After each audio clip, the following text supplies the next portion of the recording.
Hey guys, Matt KUT here from parkbench.com. Today I have the pleasure of speaking with Chaunyce, the sponsor and ambassador of Churchill, Meadows and Lisgar, also known as parkbench.com/North Mills.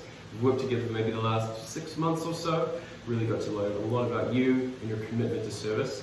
So this is definitely someone that is really for the community. So I'm really excited to speak with you today. So let's get started. Tell me a little bit more about you. A little bit more about me. I don't know how to kind of encompass that in a nutshell, but so I'm a realtor. I've been a realtor for a number of years now. It is more than I thought it would be. So very simply, if we can back up just a tad, what made me get into real estate is I went to school for hotel management. Really because I wanted to own my own restaurant. Yeah. But I knew once you did hotel management, you can do anything. Absolutely. You can dance in any realm in that kind of hospitality industry. I had 4 jobs and went to school. Wow. And unfortunately, I graduated in the recession. Right. So one by one, I lost all my jobs, and it truly was a rather low time and a low point for me. But what I did take out of that was, I just want to actually be able to live a life. Because previously, working 4 jobs, that's all you kind of did. Yep. It's nothing more of a life that you have. So I kind of was like, you know what, I just want to live a life and kind of see the world and be able to enjoy. So I started serving. I did serve before that, but I started serving in a restaurant, a fine dining restaurant, and I loved it. Even still, I love serving so much. And really, I've been with the restaurant for such a long time that I was kind of like, you know what, I love it, but it's nothing that I can do for a lifetime. Right. It's really hard on your body, it's strenuous, the hours are really awkward and weird. And I was just kind of like, though this is something that I'm very passionate about, I can't do it forever.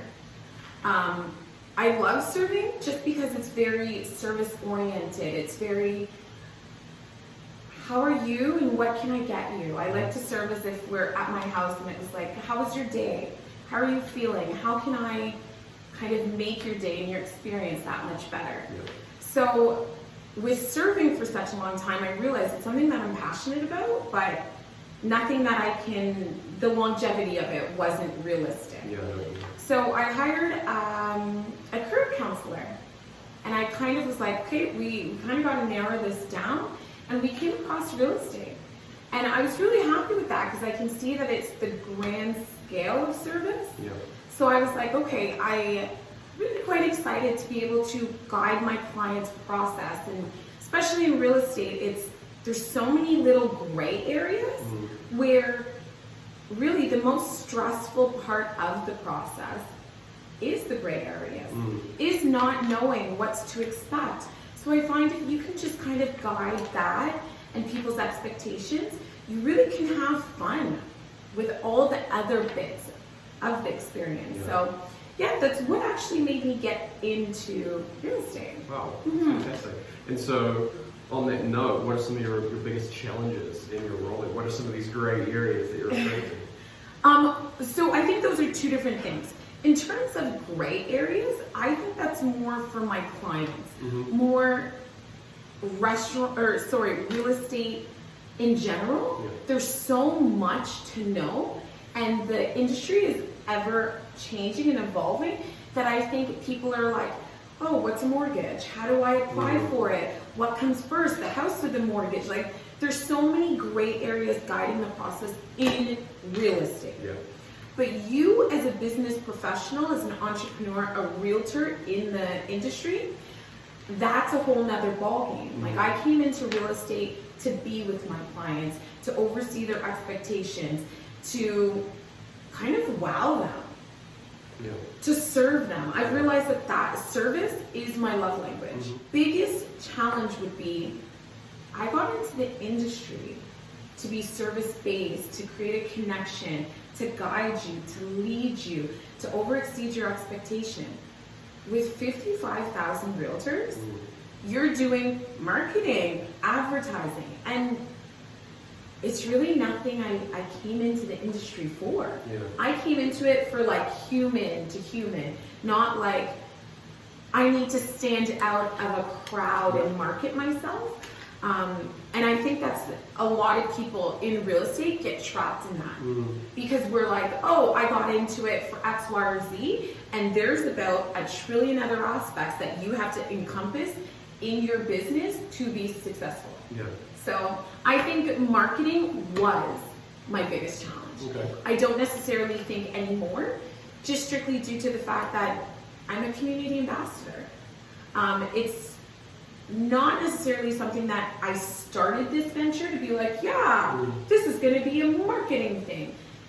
But it's something that's given me a platform and extended how service-oriented I could be. I didn't know that I could be more service-oriented, but through Parkbench, it gives me the opportunity to, one, create a roster, two, go out into the community and be like, hey, listen, this is what I'm doing. I really want to support my community and everyone around me and kind of give these other entrepreneurs more eyes on them, so to speak. So that's kind of how I've combined the two, me being service oriented and marketing. It wasn't my intention because honestly, I'm not a marketer. So my first thought of everything is not naturally marketing, to be honest, but it's really worked well for me because I feel as though Parkbench and I have very similar values, very similar beliefs. And that's kind of supporting and creating like a little network. That's fantastic. Yeah, and I suppose what you're doing is you're helping businesses, excuse me, with the same challenges that you mentioned, the marketing exposure. So it's kind of like you're building your own brand, but building others. So that's fantastic. And so, what is the reaction to what you've been doing in the community? So honestly, that's a part of the reason I got into Parkbench because little by little, I was kind of doing this on social media. I realized how actually difficult it is to be an entrepreneur. As I said before, I worked 4 jobs, went to school, so I never was like, people would say, you know, it's hard. And I'd be like, okay, I'm tough. That's fine. Like, it's nothing that I shy away from. But it's actually more challenging than I would have ever anticipated. It's one of the hardest things I've ever done. In terms of how people have responded to it, some people are skeptical because they're kind of like, no, there's no way something could be that good. But on the other side, I'm really happy with the network that I've ended up meeting because they too have understood the value, and we all kind of have the same beliefs in, you know, as entrepreneurs, we can't really do it without each other. Or as a community, we can't really do it without each other. When I came across you guys, I really believed in it quite instantaneously because I already started kind of doing it on my social media. I was already like, listen, this is the hardest thing I've ever done. So if there's someone else that's an entrepreneur, like I have quite a few friends that one's a travel agent, and I was like, give me your business card, I'll put it on my social media. Or one of my really good girlfriends, she makes floral letters. They're really beautiful. So I was like, send me something, I'll put it on my social media. So slowly I was already kind of integrating it because I have a really big respect for other entrepreneurs. So I was like, anything I can do to help you, let's do it. And there's a lot of power behind social media. So everything was kind of all encompassing. Everyone that I've had the joy of kind of coming into contact with, they've kind of turned to me and been like, who are you? Like, people don't do this anymore. So we have kind of created a really good rapport, and it's given us both the opportunity to kind of be like, okay, who are you? And on the other side, who are you? And now that we know about each of us, okay, if I hear about anyone, great, I'll send them your way, and vice versa. I've very often, which I'm kind of surprised about, people will come to me and be like, hey, do you know anyone that does this? And I'm like, hey, I did a video. Here, watch the video. If you like what they have to say, reach out to them. And it's kind of cool because you you can really just be guiding people to the resources they need. Yeah. So yeah, That I really like ultimate it. referral generator. I think what you're saying is, there's two parts to it. You're building businesses off relationships. Yes. Which, if you think about your clients, that's what you build with them.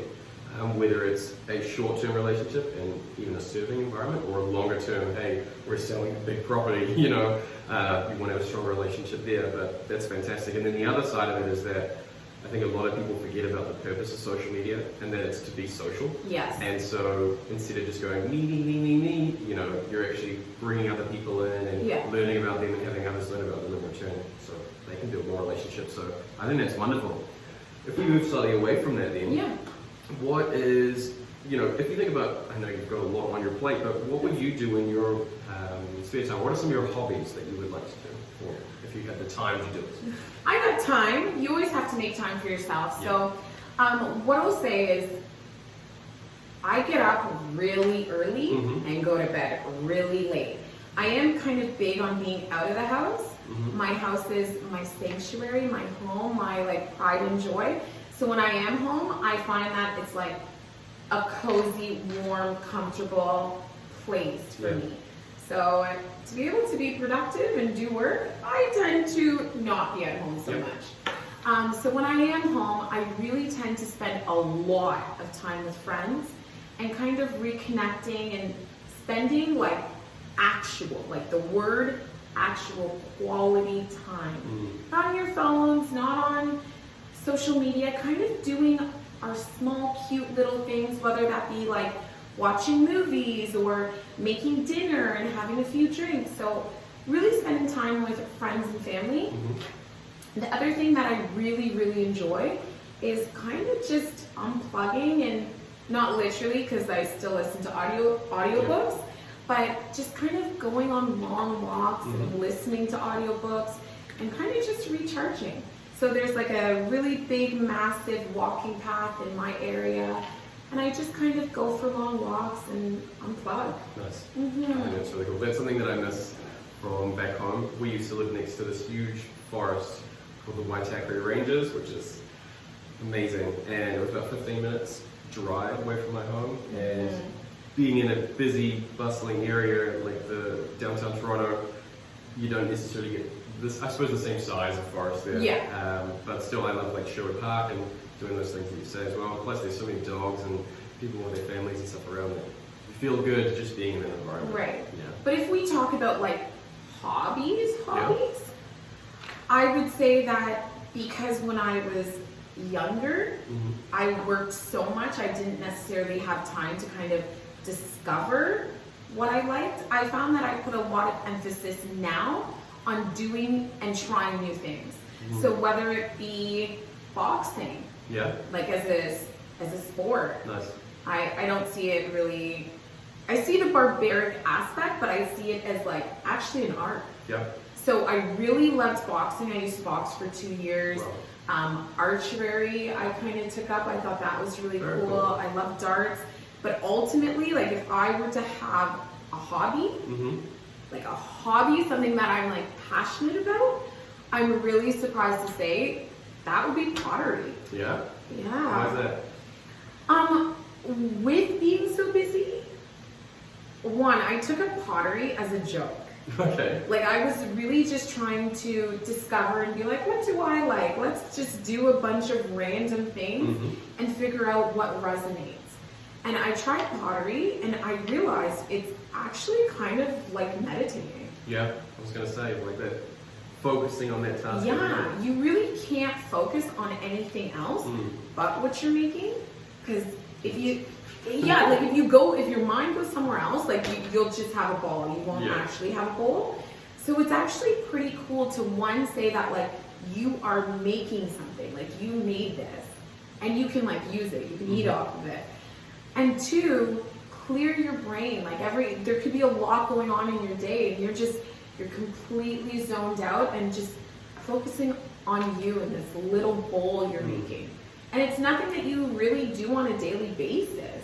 Nothing else is kind of like it. On a daily basis, you're running around showing properties, doing your job, your career, no matter how passionate. But this is something that it's like simplicity in a sense. But yeah, that's my passion. I love it. Very interesting. And so when you think about, it could even be hobbies or really anything, what are you discovering about yourself as time goes on? Like when it could be the more you're doing pottery or the more you're getting involved in real estate or the more people you're interacting with, what are you learning about yourself through this process? How resilient I am. That's good. So I've always known that I am resilient. I've always known that. I've known that from a young age. If we went back, like way back, not that I'm that old, but in elementary school, I had a really good friend that kind of changed my directory in a sense. And there was a confidence thing there in elementary. And she kind of turned to me and she was like, hey, I can tell that sometimes you kind of get in a shell if and when you don't understand something that's being taught. She was very intelligent. And she was like, if and when that happens, just come to me. And I'll kind of just explain it if there's something to explain, and we're good to go from there. And I was like, okay. So it maybe happened once or twice when I was like, hey, I didn't really get that. And she explained it to me, and I was like, okay.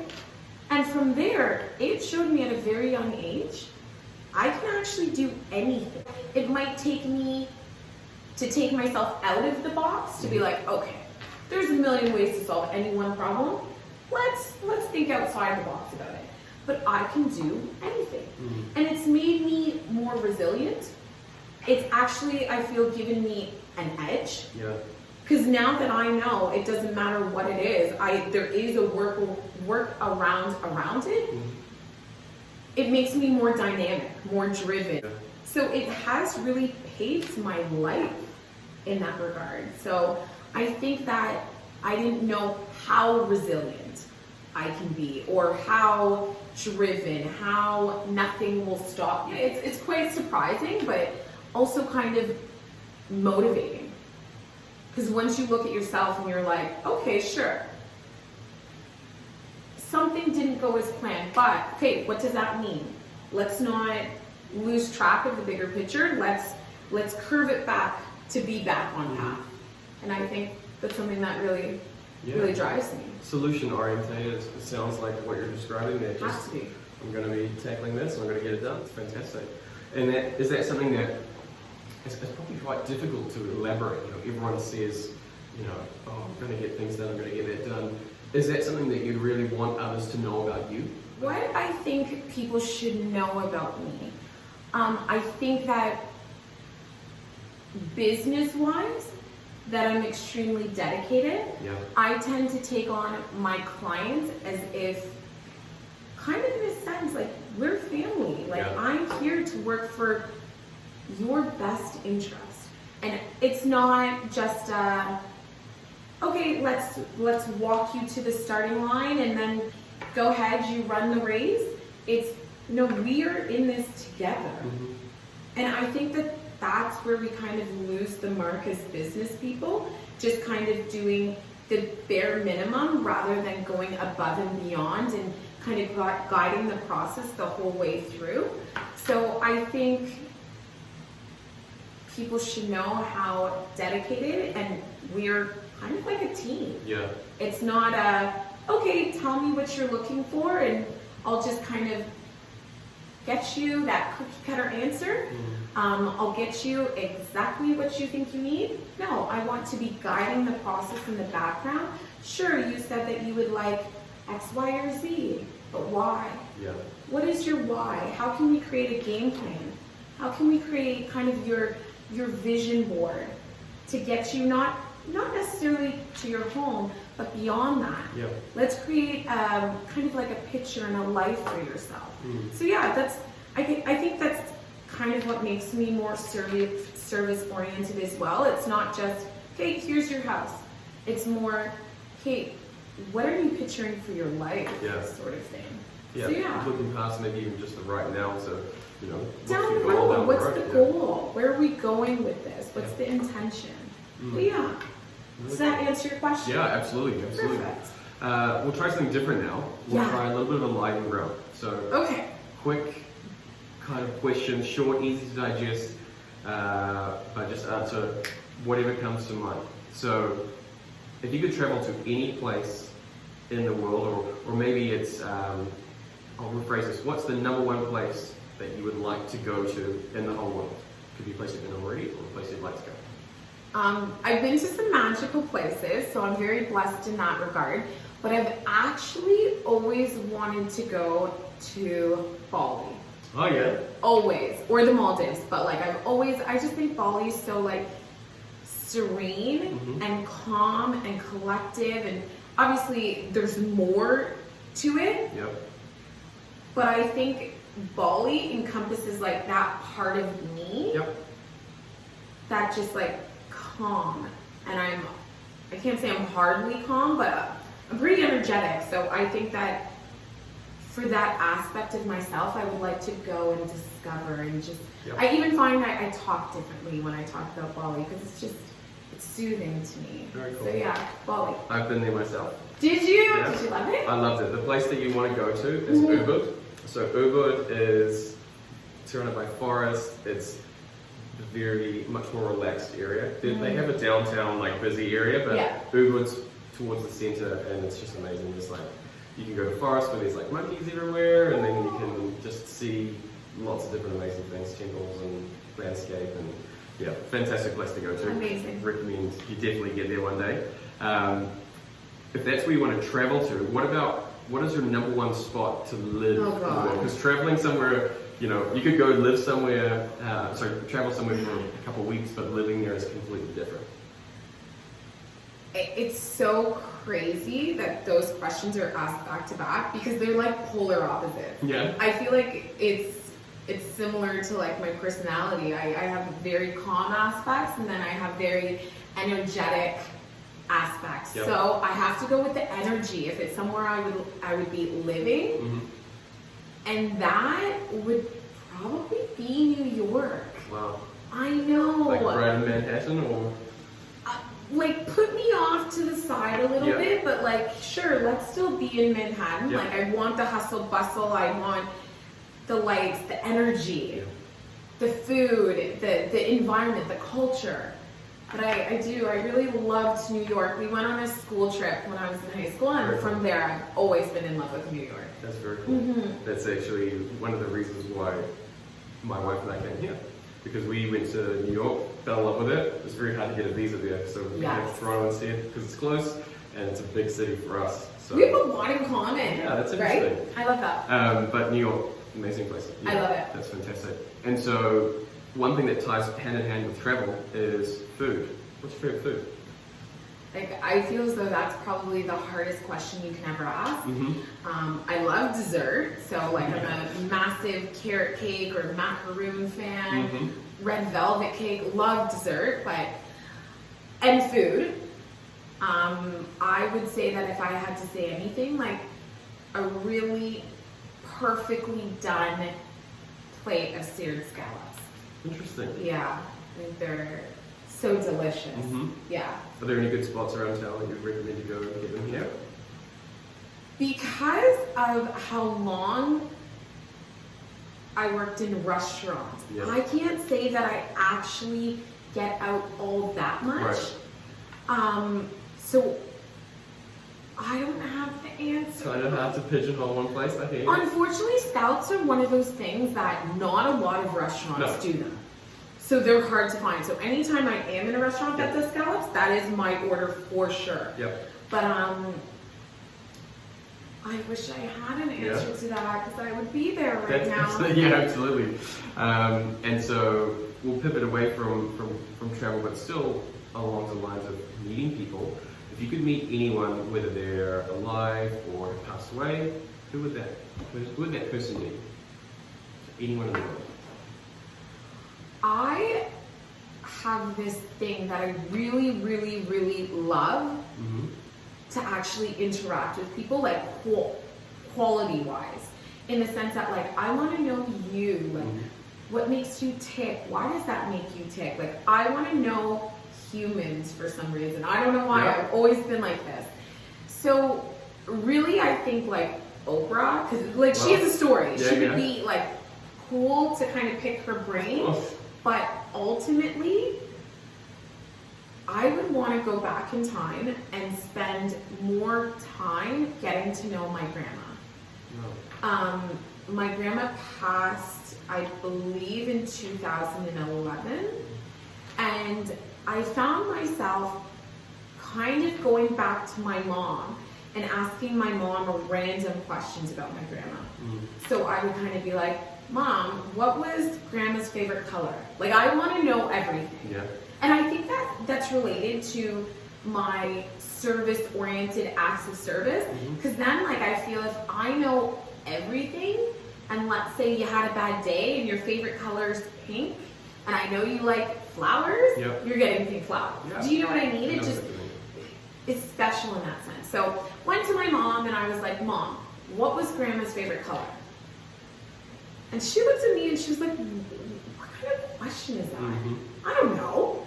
And I was like, okay. And I went to go kind of walk away and I was like, that's weird. Like, what kind of daughter are you? You don't know your mom's favorite color?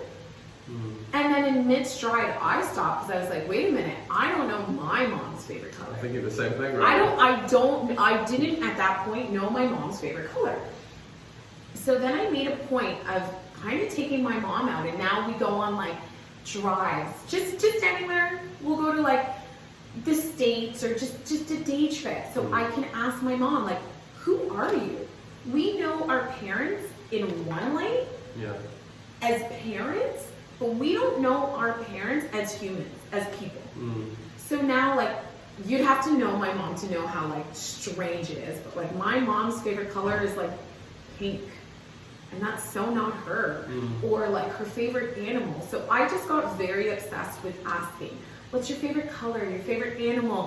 What season do you like the best? That sort of thing. What's your favorite food? Like, I want to know it all.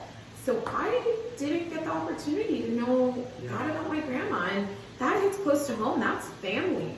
And it kind of, it gives you a better understanding of yourself and people.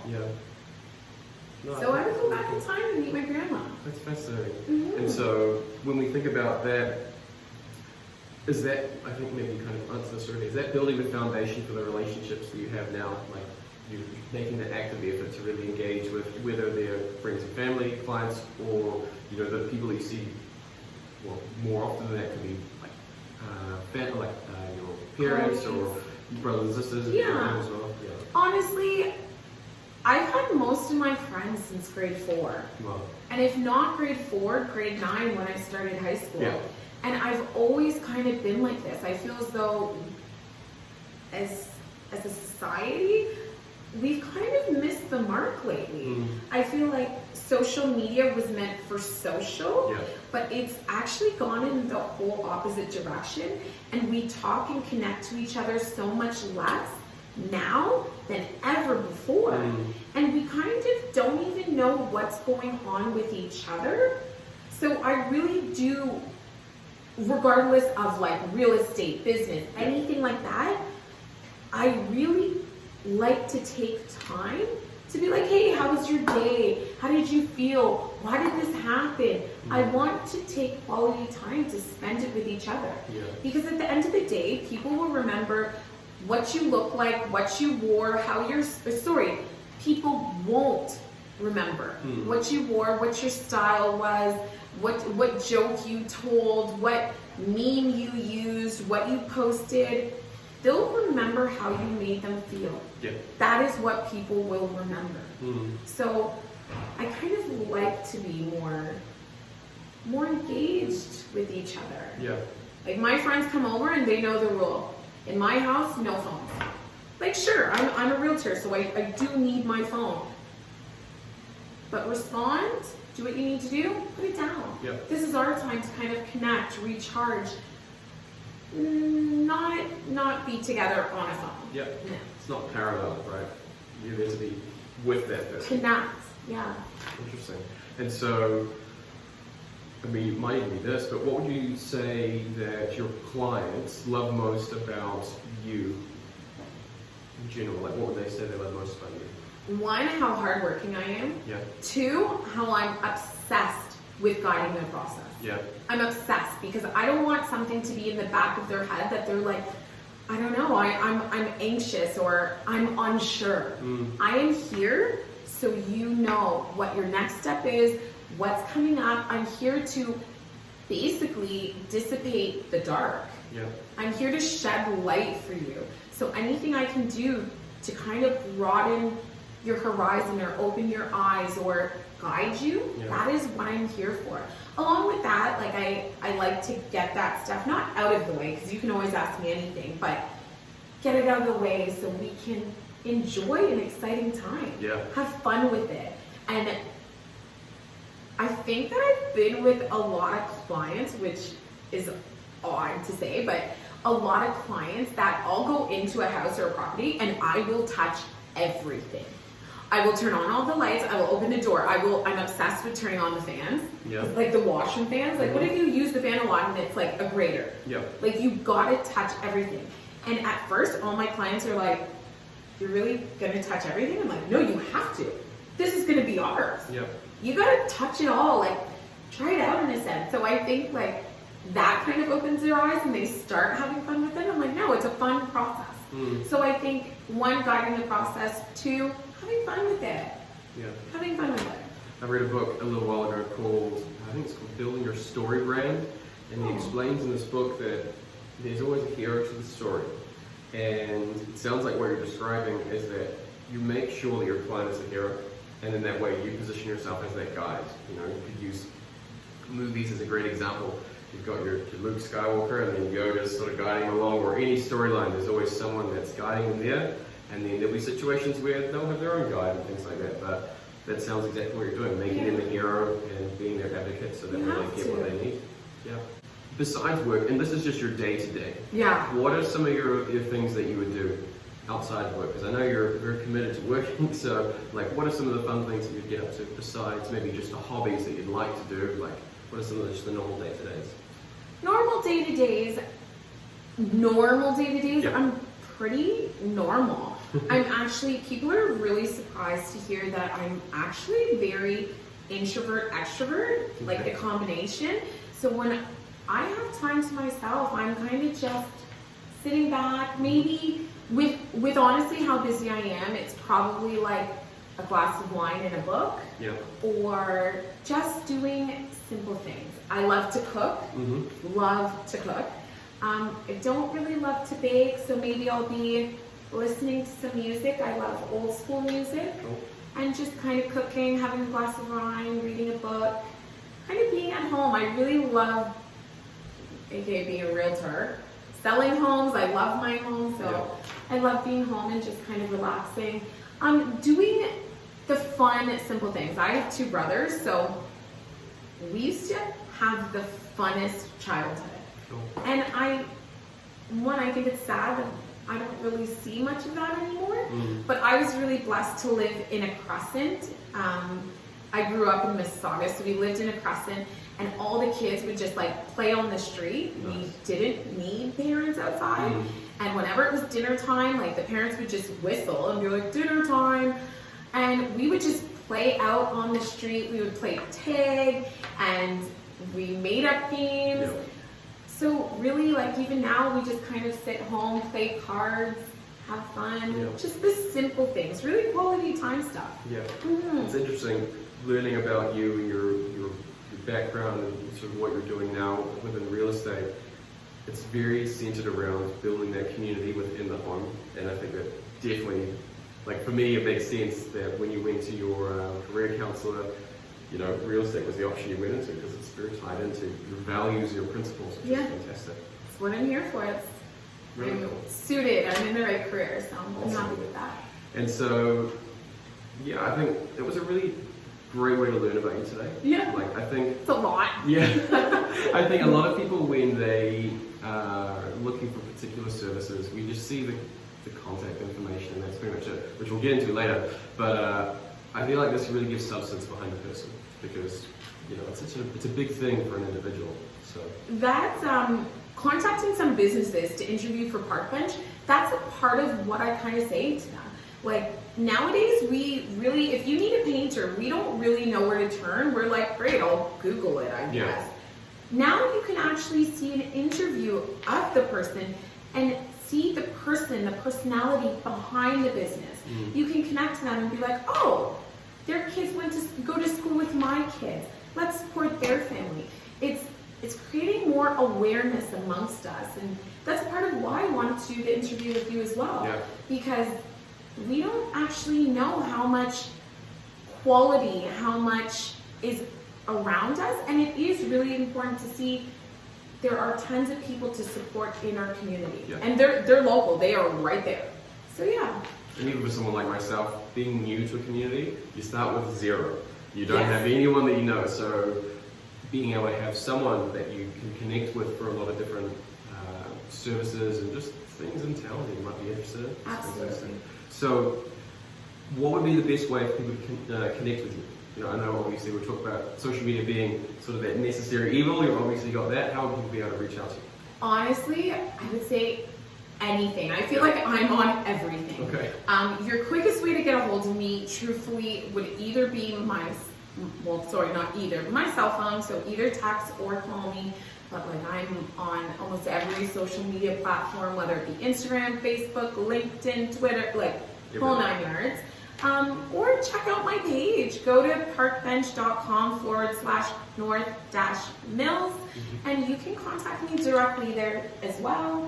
I'm kind of everywhere, but like, I'll leave all my contact information. Maybe it'll be right there when I edit it in. But Awesome. So businesses, you've got to reach out to Chaunyce. You've got to connect with her. She's going to help you grow your business, right? You're going to be able to learn more about her. She's going to be able to learn more about you. It's all about connectivity and relationships. It's been a pleasure speaking with you today. Really, really had fun. Really learned a lot about you. Thank you. But yeah, it's been great. Thank Thanks you so much. Thanks, guys. Thank you.